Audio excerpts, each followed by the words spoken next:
What do you think makes a cool-ass anime? A violent depressed swordsman in a messed up world? Robots fisting each other? Characters competing for the sharpest jawline of mankind? Well yeah, these are cool. But if there's one single name which has made anime freaking cool, it is Shinichiro Watanabe, the man who changed the limits of what anime can do forever. Like, look at this guy. You think this guy would be making Big Melon's uwu shit? From Cowboy Bebop to Samurai Champloo to Space Dandy to Carol and Tuesday. No Big Melon fan service, but only hot madams getting their job done. And absolute G's getting their job done. If you want cool characters, you watch these shows. A full-on vibe as a music, you watch these shows. If you want to simp, you watch these shows. And now he's back with another show named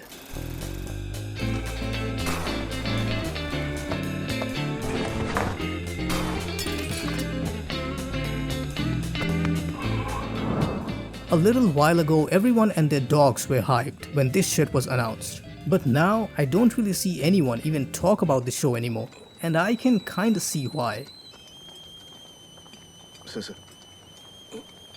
Now Lazarus is created by the match made in heaven, Shinichiro Watanabe, Mappa Studio, and then the real Chad. I mean no, his name is Chad. Lazarus had a solid freaking start. And yes, I'm talking about the cleanest first minute of a show ever made. A world with rising depression and anxiety among people. They need a hope to keep on living. So they just get high a bit too much. And now they have 30 days to live because surprise surprise, drug is bad. The drug Hapana, initially meant to be an almighty pleasure-giving pain-killing pill, is created by a meditative who actually wanted to let all these people die because humans are shit. And then there's one single man parkouring throughout the city. Now the only way to save the world is to get a bit more so they've got to find the meditative who made this pill to find the cure. Now if you take a look at these tropes, it sounds like a pretty interesting world because people are killing themselves by crack IRL anyways. So why not make a Mad Einstein just help people speedrun death? But I'm afraid that the show leaves a bit of disappointment when tackling the plot points. Like if the world is gonna end in 30 days, I think there would be more chaos than just a few arson cases and then late night show hosts getting dunked on in their own show. Nobody's going to be watching this ridiculous show either. So yeah, the plot is kinda mess. Whether you like the story or not, Lazarus is still peak cinema.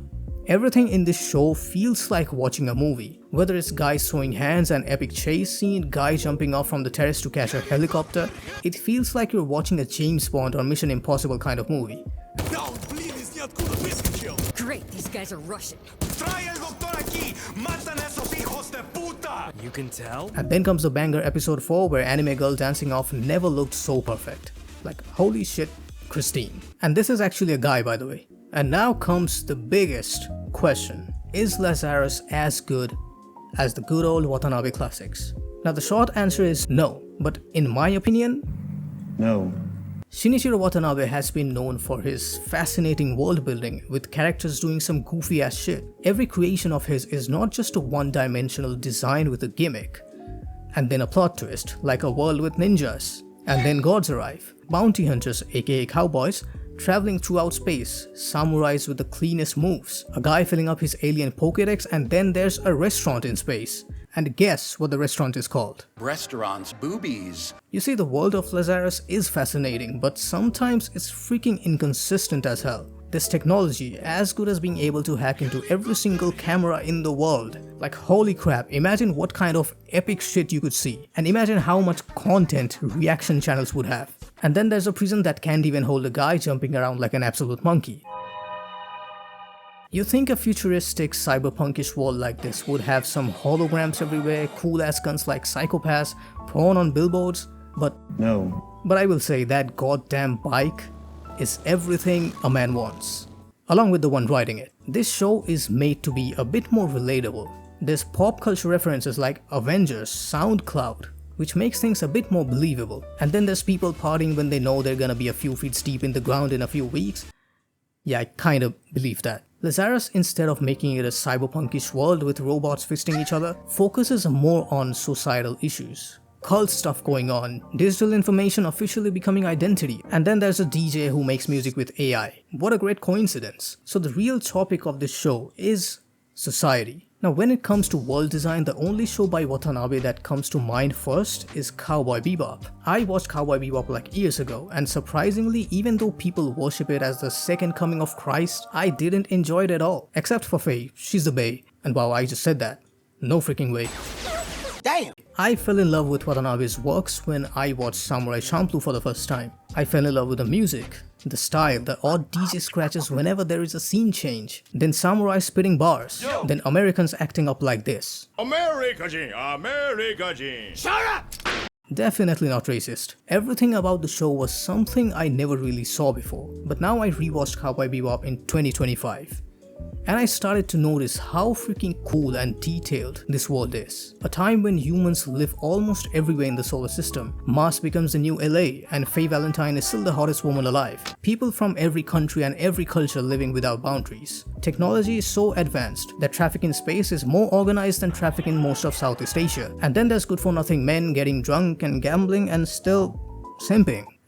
Men will be men, I guess. The world building in Cowboy Bebop is insane and even more relevant now, and it will be even more in the future. Space Dandy, a show about roaming around space and aliens, have become so mainstream that even they can have their little harem. Now let's stop deriding other shows and get back to Lazarus. So the world building along with the technology is kind of inconsistent, but I can't really say the same for how real the society is. Global warming is messing up the world more and more, and no one really gives a freaking shit. I love cocaine! Judging a person by looking at their Twitter, absolutely unrealistic. But then the story kind of gets a bit dumb. Well, we are all gonna die in a few weeks, so let's see what we can do here. Do drugs for the first time in life, do drugs for the second time, do drugs for the third time, lose my V, say some horrendous shit on Twitter, and then spending the last moments with my family. And do drugs with the family. The rich people don't really even care, like in real life. They just go party day and night with the biggest copium that someone else will fix the problems. Yeah, I kind of get what was the intention here. Like, we are all shitty enough to procrastinate our responsibilities. Just like how I made this video after a month. But the genuine emotions really are not there. Like the previous shows by Watanabe, where even silence says a lot. Even with no dialogues but only music, you can feel the character somehow, which is kinda missing in Lazarus. And then comes the main characters here to save the world. Now I'm gonna be completely honest, I am done with characters having so much hero complex. Protagonist giving his all, fighting for the greater good, and then there's these characters who each have something personal reason to do all this. Spike being the coolest Chad in history, just trying to get the thrill and get over his ex. Dandy being the goofy ass guy, rambling about how much he loves ass. The booty, baby. Finally a guy who actually gets me. Okay, that was a bit out of script. Like every other Shinichiro Watanabe series, these characters are cool, but that's kind of it. For the characters, there's an absolute G doing absolute G things, the hottest queen who gets her job done, not as good as Faye, the guy who turns femboy, the mad hacker, and then who just cannot really dance at all. If there's something that felt a bit off, is the main characters feel a bit stiff. Not the kind of stiff I was when I watched Christine dancing. This guy, Axel, he is like Spike, but not Spike. Spike was a character who was always present in the plot. He had a presence that made you think that this is the guy. This is the guy you need to look at. There are times when characters say a lot even when staying quiet. Axel kind of doesn't really have that kind of presence in the show. He's just there. He jumps, and he jumps. I get really intrigued when the characters are talking about the society, bringing a very serious topic for just a few seconds, and then it goes back to not so serious vibe, which is, to be honest, kind of flat. Now what is not flat is Dr. Skinner. Dr. Skinner plays an amazing role of being a serious threat to society without even being there. After he dropped the Omae-omo Shindeiru bomb, he's just hiding somewhere. But every single episode you can kind of sense his presence, like he's somewhere out there. Okay, so you're telling me that this series could have ended in just 3 episodes if this guy just learned how to dance? As you get to know more about Dr. Skinner, you kind of get that he's not really a mad scientist. He was just a normal person who tried to make everyone realize that we humans are killing ourselves and also taking the whole planet with us.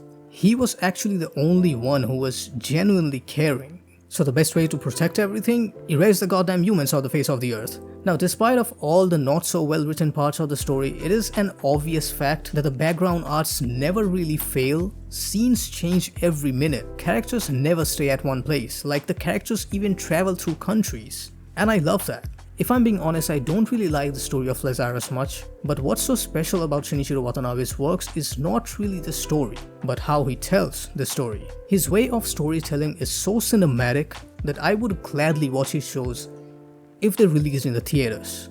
Most of the things in his shows don't really have a deep meaning, but actually were just an artistic whim, like "See You Space Cowboy." I still don't get the meaning of this iconic line, but maybe it doesn't really have any meaning. Maybe it's there because it just sounded cool, and through these whims, Watanabe just creates something that you cannot really find anywhere in the anime industry. Something really philosophical. And episode 3 of Lazarus is where I started to get into the plot. This is where you realize how deep Watanabe's vision is. There's rich people hoping that the cure of the drug is found so everyone can be saved, but not really doing anything themselves. But then there's homeless people who prefer dying, because even if the world is saved, their situation won't really change. I was surprised when characters mentioned the discrimination the people face for their color, for their gender, even in this futuristic world. And not only that, there's literally illegal dealers who sell this stuff to children. This was the moment I thought, this man is a goddamn genius. Putting a lot of thought into world building is one thing, and mentioning so real societal issues in such a short time shows what kind of artistic mind a creator has. No matter which direction the story goes, you cannot deny that the imagination for the story was there. Now, for the first time I heard that Lazarus is coming out, I had a bit of doubts about whether the modern anime standards and the creative differences at the time will be able to handle it. Okay, let's be honest, I was worried because it's Mappa, and we can all agree that Shinichiro Watanabe's shows have such a different aesthetic that no other anime can really imitate. The old school style of anime, the old school aesthetic, Lazarus kind of nails it, but with its own spin of style. And then the music is still as much as a banger as the other shows by Watanabe.